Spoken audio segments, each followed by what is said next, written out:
No, you and Joe.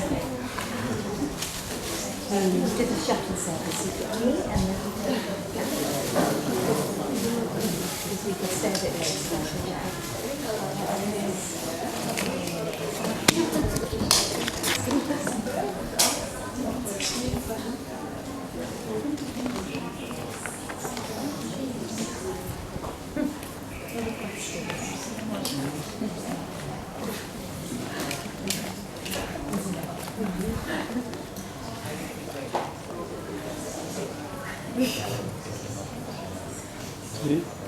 There's a flood of questions.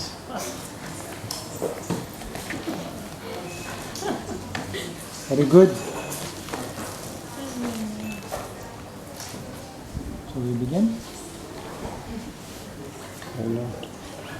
So thank you for leaving questions. I'll shift through them. What are the signs that our asana practice is increasing rajas? What are signs in asana practice is increasing? What are the signs that our doing of asana practice, the way we might do it, would increase rajas? You know.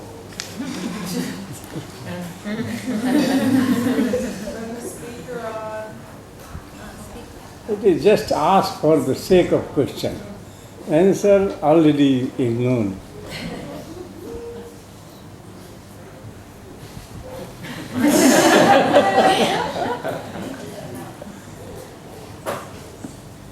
See, one thing you can judge with it. Better? The Gorakhnath, when he defines the asana and effect of asana, he says asanani rajo hanti.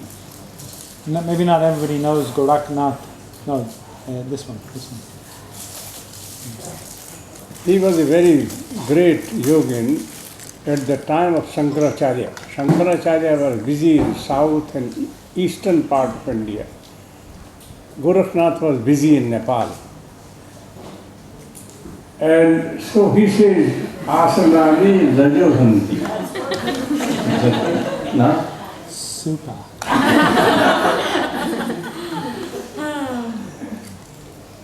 Asana should balance the rajoguna. It contains the asana result. So, anything, what Patanjali says how they should be done, prayatna shaithilya ananta samapatibhyam. With effortlessness, and then there is a possibility of your psychological condition. Maybe you are doing with effortlessness, but you are thinking of some problem which may make you tense.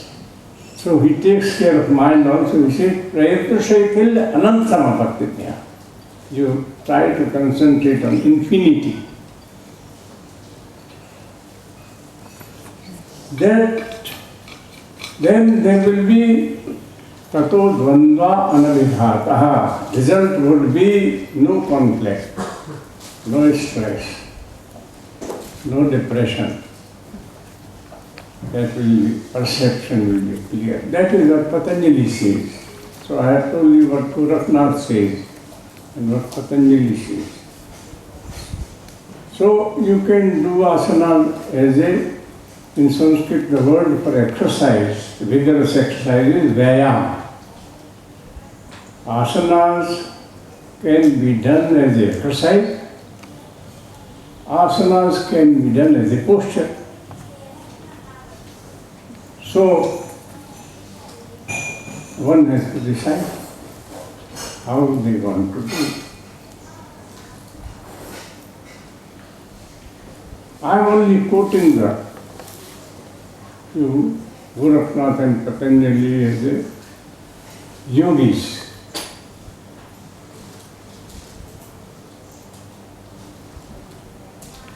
Next.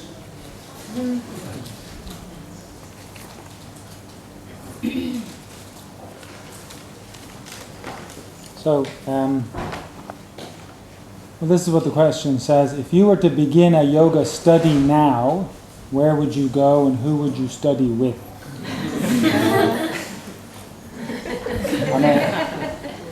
My head immediately went to, do you mean research now? But I guess you're talking about starting to practice now. So you mean like if Tawarji was on his search mission now instead of 60 years ago, is that what you mean? Who would you go to? Who would you go? Where would you go, and who would you study with? Wherever you want. There are books available detailing all institutes. And who would be your guru now? mine. That's what it's getting at. I think. If I'm wrong, please correct me. I don't know.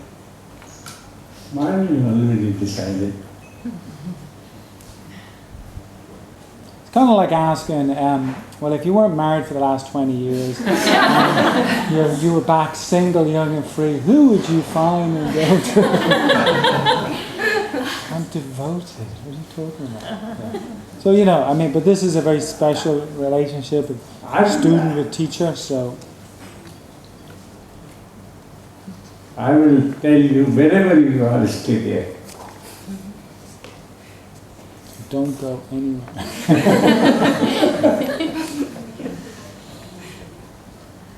Whosoever your teacher,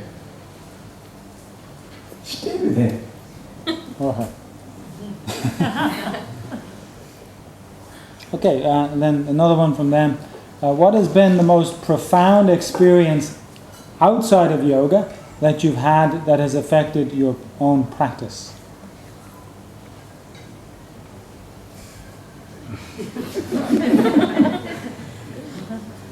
For some time, my practices were affected when my teacher was gone. Was when what? Your teacher was gone? Yeah. When he passed away? The day. Yeah.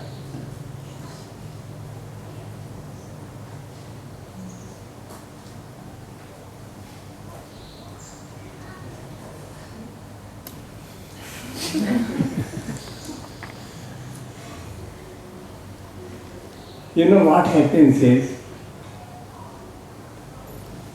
you fall in with the past memories. And I remember very nicely, he caught my hand and said, Tiwari, I have brought up this institution out of nothing. If it goes to nothing, I don't mind. But you should not be diluted. That is my mission. I want to follow till my last breath. And Kaivalya Dham is sincerely following his advice.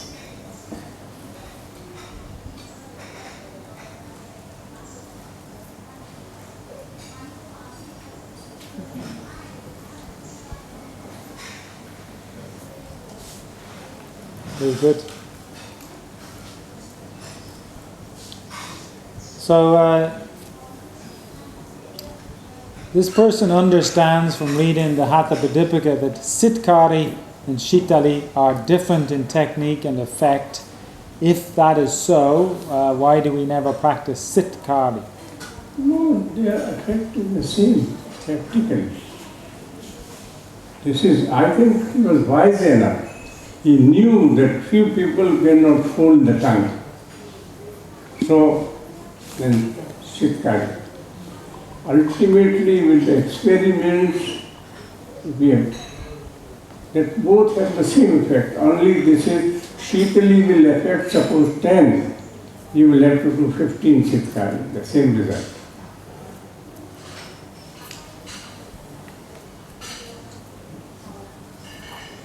We do advise it. When person is unable to hold the tongue, we say, practice Siddhkarya.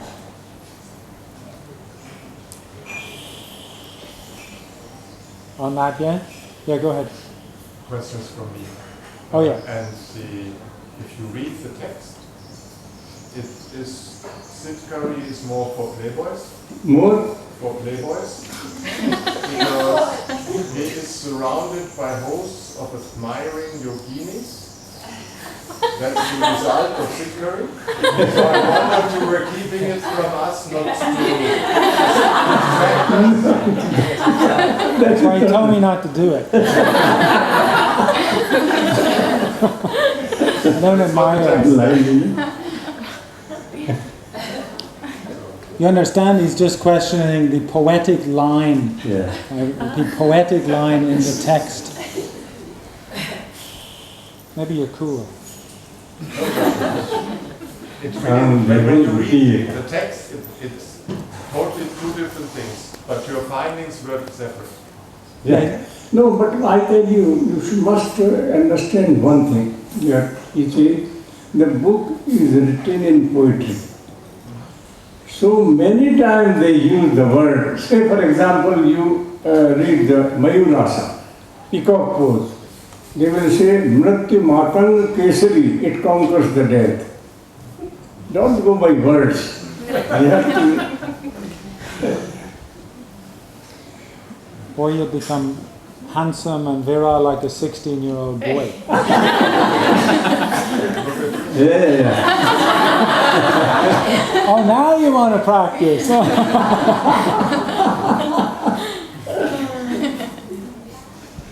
But I think what he's getting at is that regardless of the poetry, the descriptions for Siddhkarya and Shitali give an impression that they're slightly different anyway, not just in technique.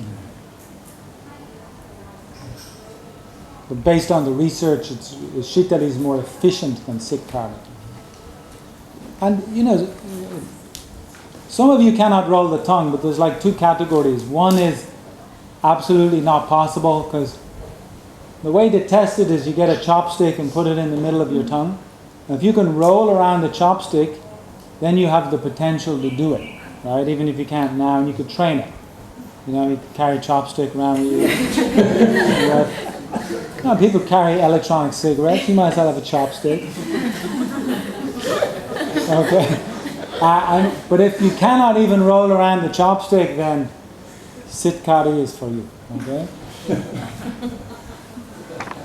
Or a straw, whatever it is. Daphne's bamboo straw, like that. Yeah. See? Oh yeah. She's spanking, right? Okay, so in the early days of this course, so early last week, you were mentioning that the Hatha Pradipika imparts certain concepts from Tantra. Here, at least named, if not part of, Kechari, Vajroli, Sahajoli, Amaroli. Kechari is the same. Have these techniques been modified or maintained from the original? No.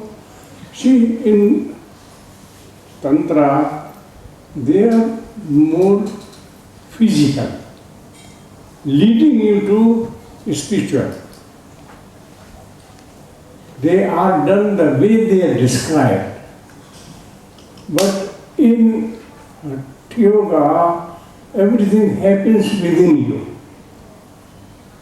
Just like, take one example, you will find a sloka in second chapter, Go mans bhakshaye nityam, eat beef every day.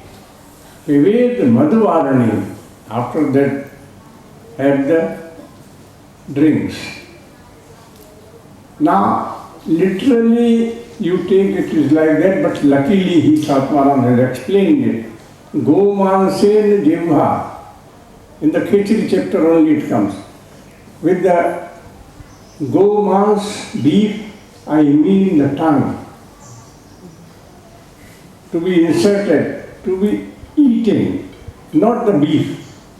So like that, so many places when they want to, especially in Tantra, you will find many similes where you can be misled if you do by reading book and try to practice. Because so many things, that is why they have said, Bhaved Veervati Gupta. It is effective so long you keep it a secret. Nirviryatu prakashita. As soon as you make it publicly open, it loses the effect.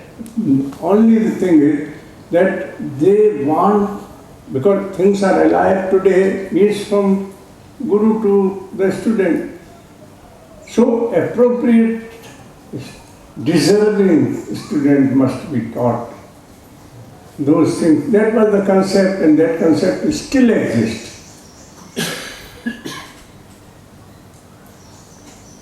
If you don't find it too intimate, the Vashroli, how do you do the Vashroli internally? Internally, because with the beef example I understand.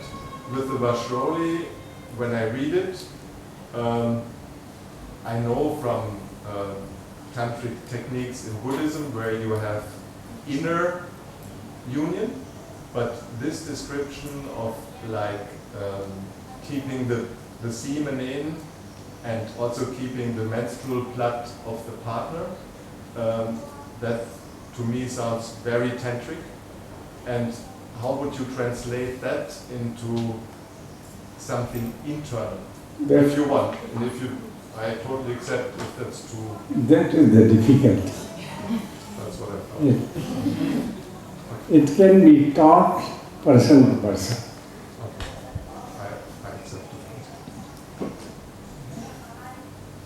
But it is not what is written in the text, it is something. No, it is that. What is written in text, but you have to know the technique how to do that. How to use that secretion and withdraw. Okay, but that I understand. But in that case, it is identical. So there is no internal technique. Something happens from outside, this happens within.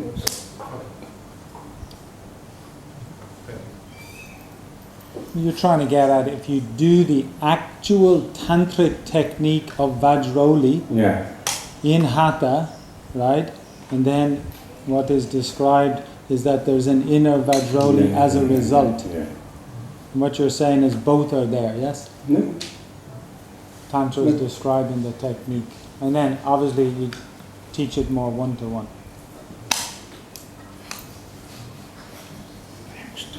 In words.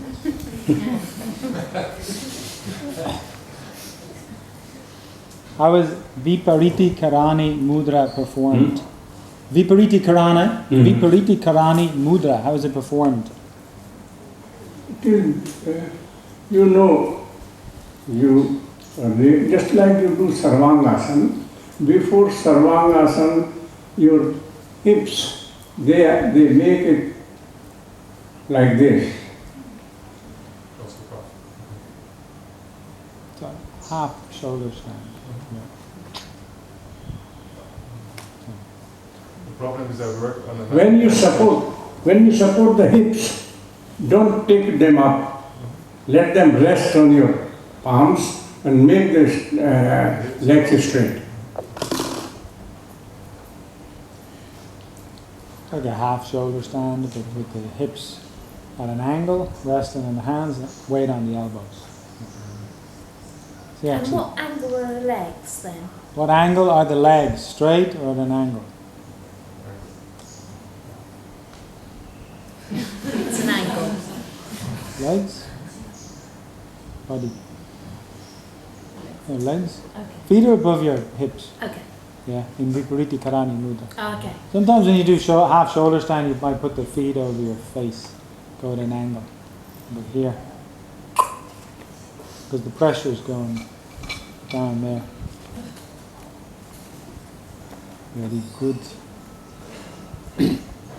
Is Maha Mudra identical to, he's not going to know this, but the 7th and 14th vinyasas in Janushashasana A with Kumbhaka?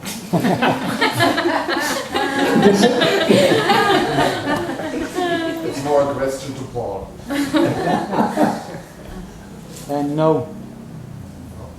Can you repeat the question? Yes. Is Maha Mudra identical to performing the 7th and the 14th vinyasa in Janushashasana? So it's basically he's asking, does Maha Mudra employ Janushashasana A?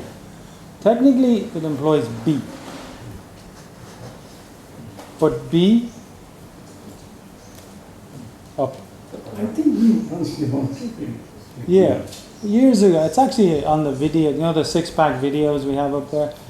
Because we did those back in 2007 or something. And I know, well, there was one course we went through all, and I had to show all of those techniques. Yeah, Oh, I did last year as well? Yeah.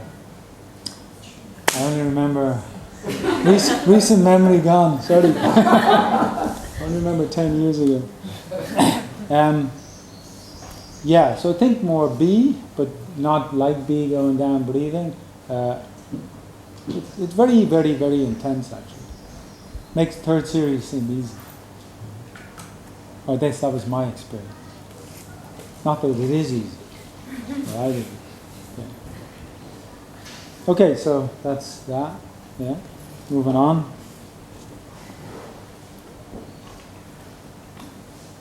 So would Hatha Pradipika's concept of being thoughtless mean the same thing as Patanjali's Atta Yoga Anushasanam in the interpretation of being fully present, being in the moment? So Rather than telling Hatha Yoga Anushasanam, Patanjali's fitting thing is Yoga Chitta Vritti Nirodha.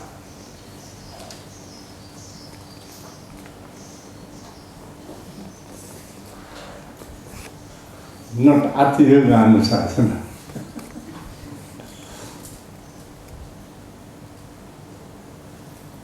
right. So if I read this wrong, because some of the writing might be tricky, just correct me, please. Again, this is kind of taking a literal interpretation from the text, because they're quoting it here. Ujjayi is the only pranayama that you could practice while walking. Could you do it while doing asana or slow gymnastics movement, like vinyasa? So can you do Ujjayi? See, my interpretation, because they say Gacchata Tishtata Karyam Ujjayakyam tu Kumbhakam, means while you are moving or you are sitting or you are doing some other work, it is work that you should practice Ujjayi. Now literal translation is what has been translated. But real thing is, he wants to give so much importance that whether you have a work of going somewhere and do it, complete it, or by sitting you do, or you are doing your own work and keep on doing. That is not the sense. What he wants to say, howsoever important work you have, find out time to practice Ujjayi. Because you will not, while walking, you will not do taking and then closing one nostril and exhaling.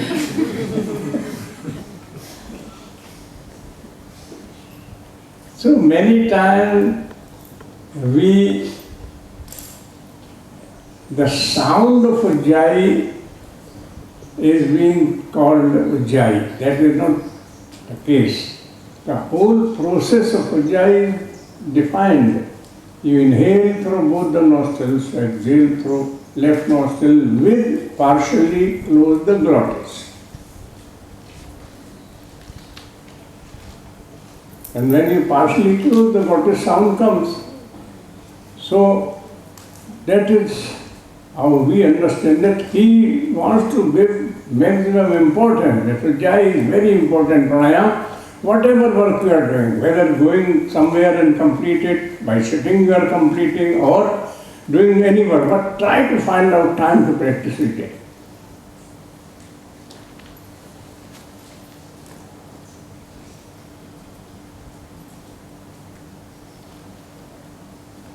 Yeah, and there's a key word there, saswanam, right? With sound.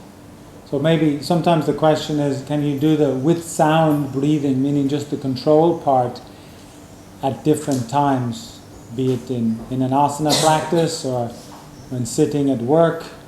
Obviously not Ujjayi pranayama per se, but what do you think of that? I think it should be left to people. How do they feel? If they feel very good, no harm in that, they can continue.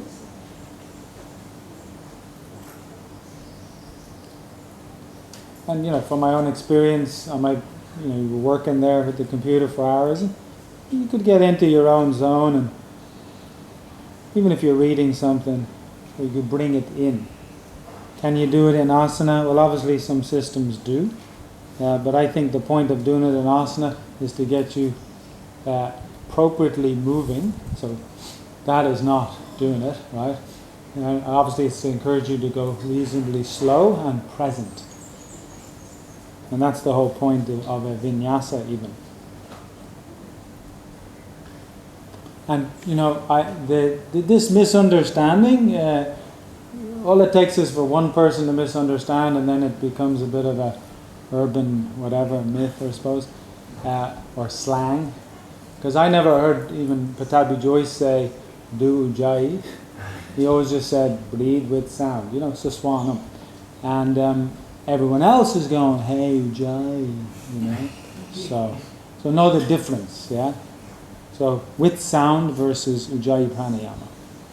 And if somebody's ill and you're in a position to do their breathing for them, such as when I'm putting someone on a ventilator, is there from a yogic point of view a good way to breathe for them? So for example, we'll often do it a 1-to-2 ratio because that's just how we do it.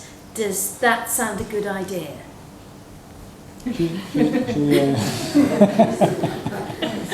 It's okay, I understood you. She works as an emergency room, but in the emergency room, right? So people come in, maybe injured, hurt. Excuse me, I'm very graphic.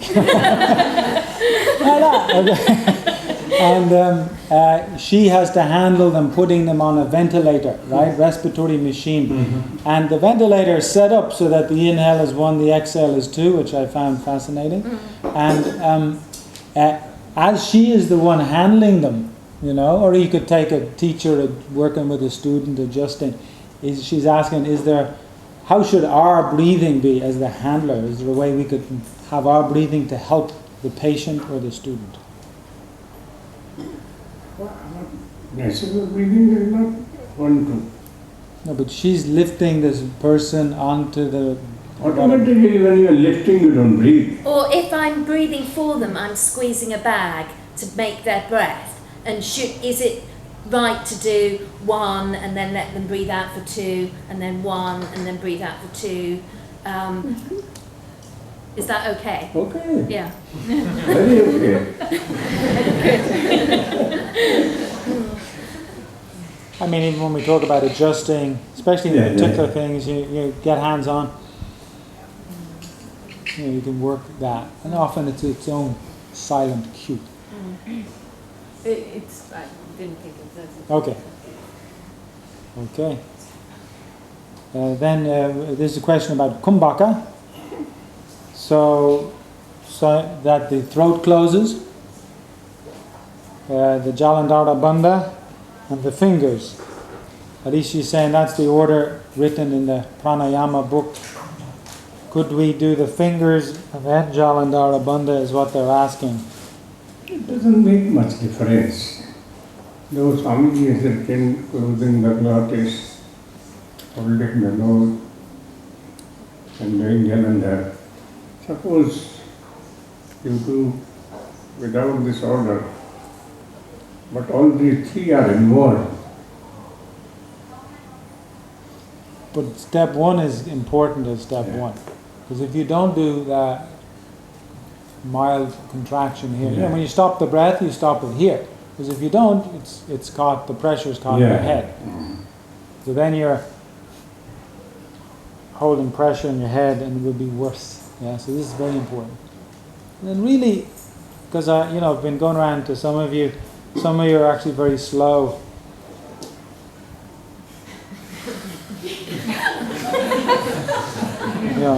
The retention time is over already. So come back, please. Okay, so nor is it, all right, that's obviously too quick, too jerky. So inhale, so you stop and almost simultaneously. But also what he will advise is not to take the finger off while your head is still down, see? So you should really come up and then remove or open, whatever. That's important.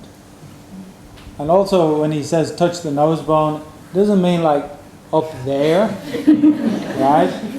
Technically, if you feel it out, Beginning. you get almost under the nose bone, and that's where you'll find the pulse, see? If you sit quietly and you put your little finger and you go along there, you'll start to notice the pulse, right? And it's the noddy point, technically.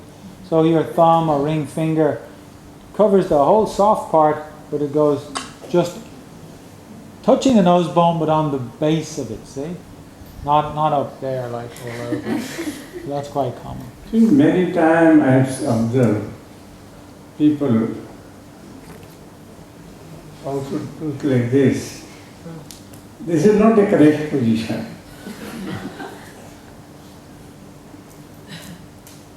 Better heads down.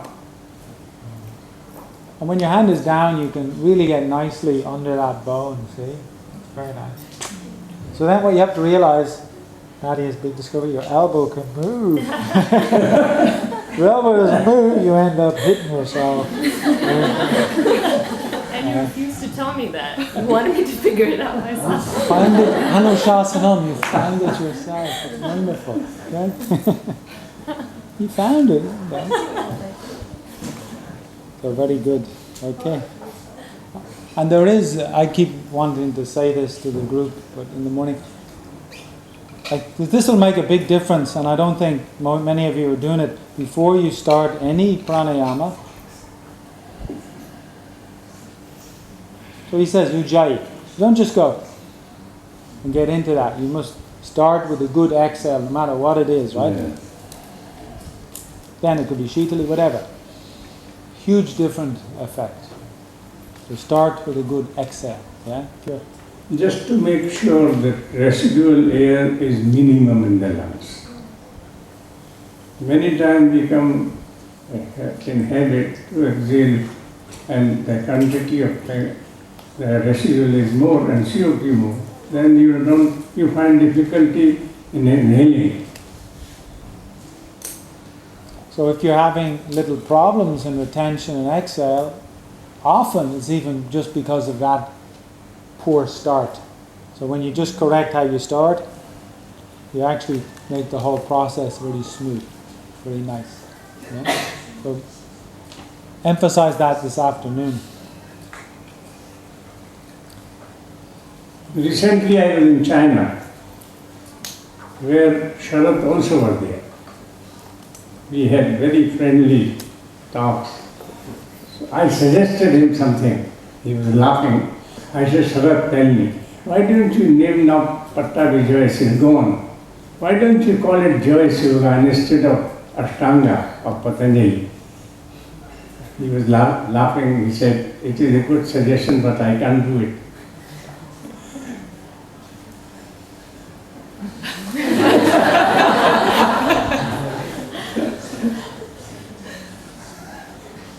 Because just like anger yoga, Joyce yoga, this is more fitting, no?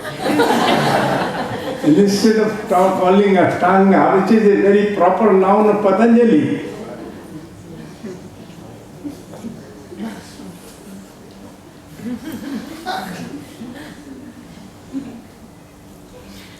There you go.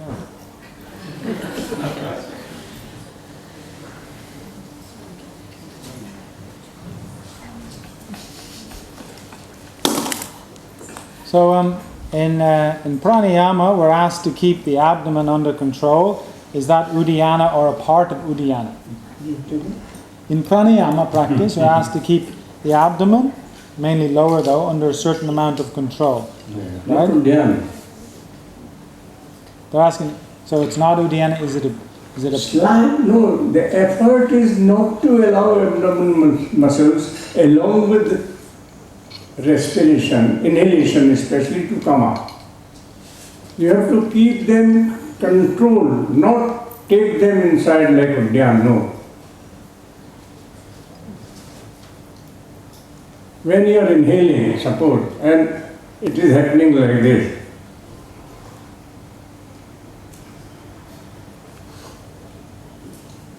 This is wrong. He just, did you see it? Behind the cream. He just did a belly breath, right? So just that went out. So his abdomen protruded. This is wrong. So you should be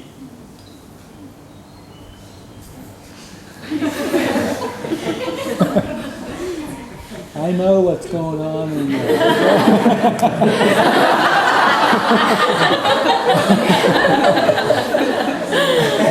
And I tell him every day anyway.